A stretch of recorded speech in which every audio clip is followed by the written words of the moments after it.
Assalamu alaikum. Kutmandı gününüzler menен. Dostlar men bugün bir tema açayın sizlerge. Bugün men bir больницага geldim da. Hemen geç. Kızımdı görseteyin dep.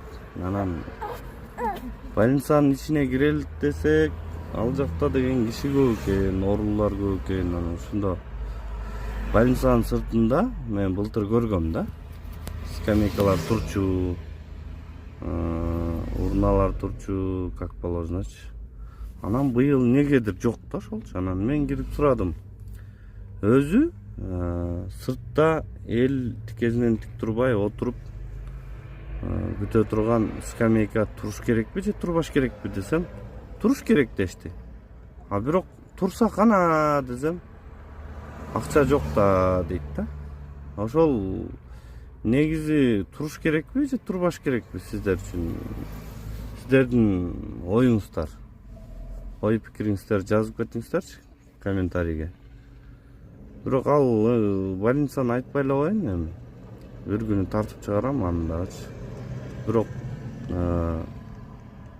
негизи менин оюмча туруш керек. Сиздердин ой пикириңиздерди жазып кетиңиздер. Туруш керекпи же турбаш керекпи? Неге жок десем, айтат акча жок, былтыр сынып калган дейт. Акчаны ошондо биз жеке могу эмелер адамдар алып барып беришибиз керекпи же бул айыл өкмөтүнөн бөлүнөбү же кандай? Ошого мен түшүнбөдүм да. Негизи туруш керек менин оюмча. Акча бөлүнүп атат буларга. Ушунака алып элге шарт түзүп, эл үчүн коюп коюш керек да негизи менин оюмча. Сиздердин ой пикириңиздерди жаза кетиңиздер. Лайк басып, подписаться болушту унутпаңыздар.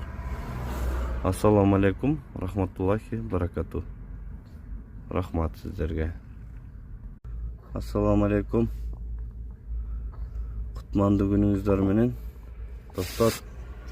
Достор мен бүгүн бир тема açayın sizlerge. Bugün men bir больницага geldim da.